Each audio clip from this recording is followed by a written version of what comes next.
Well, hello and welcome to a new video where we are going to test Battlefield 5 on the RTX 5000 MaxQ, and we're going to play this at 1080p with basically ultra settings, but post-processing is set to low as well as the anti-aliasing processing. Let's go ahead and see if we can actually join somewhere where we can actually join. I guess our spawn point it is.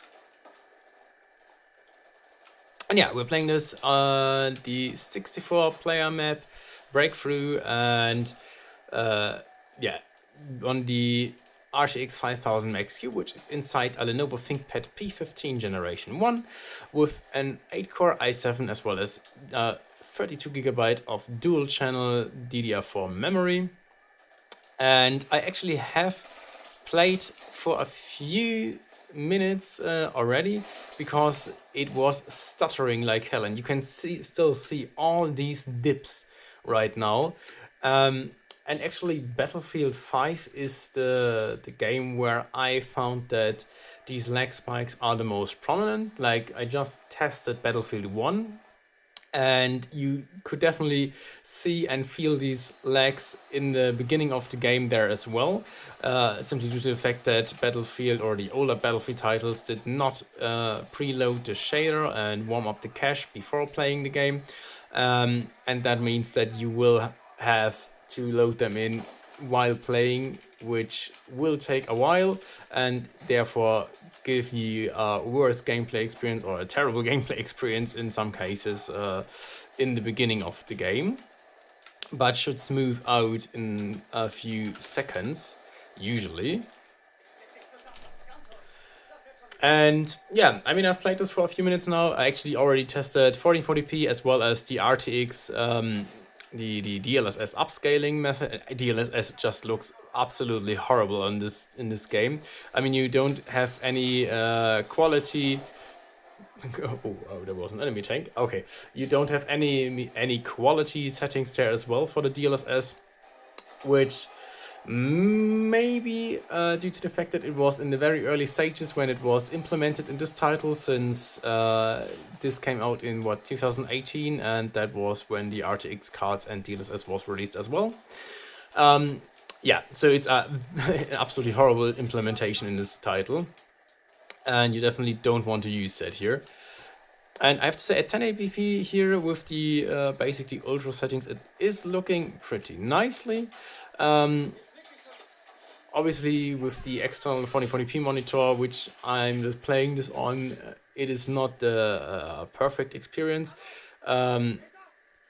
which is simply due to the fact that it looks a little bit blurry for me.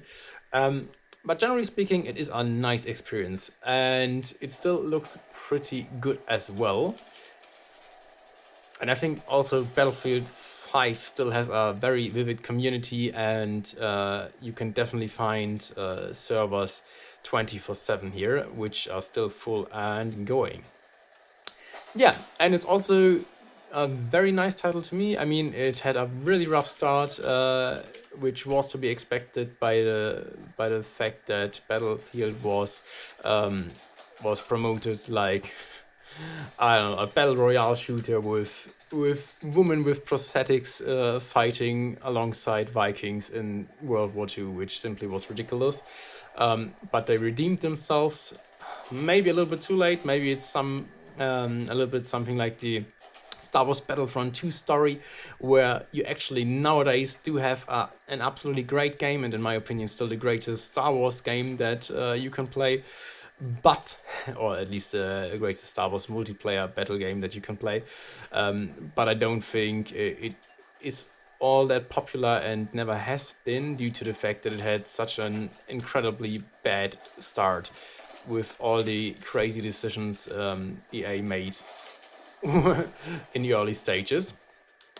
Okay, you can see that we're still seeing a lot of dips. I did not experience those in Battlefield 1, so but honestly, Battlefield 1 also did have around twice the performance that I'm seeing here in Battlefield 5. So it was a heck of a lot better optimized, because it looks basically to me as good, if not better in some instances, that Battlefield 5. and yet it's still a lot less demanding. And yeah, I mean, you can see that we're here dying all the time. And yeah, generally speaking, if you would see around the 70 FPS here, 60 to 70 FPS, I guess it would still be a very playable experience, even with these ultra settings. And 70 to 80 sometimes here, even higher. But yeah, due to all these micro spikes, and I'm playing this at DirectX 12, maybe DirectX 11 would be better here. I really don't know. Yeah, but this is definitely not optimal when playing this game. And yeah, I guess it is still playable, and apart from these really annoying lag spikes, it's absolutely enjoyable as well. But yeah, you can't ignore the fact that you're just lagging around every few seconds for no reason whatsoever. And that is very annoying.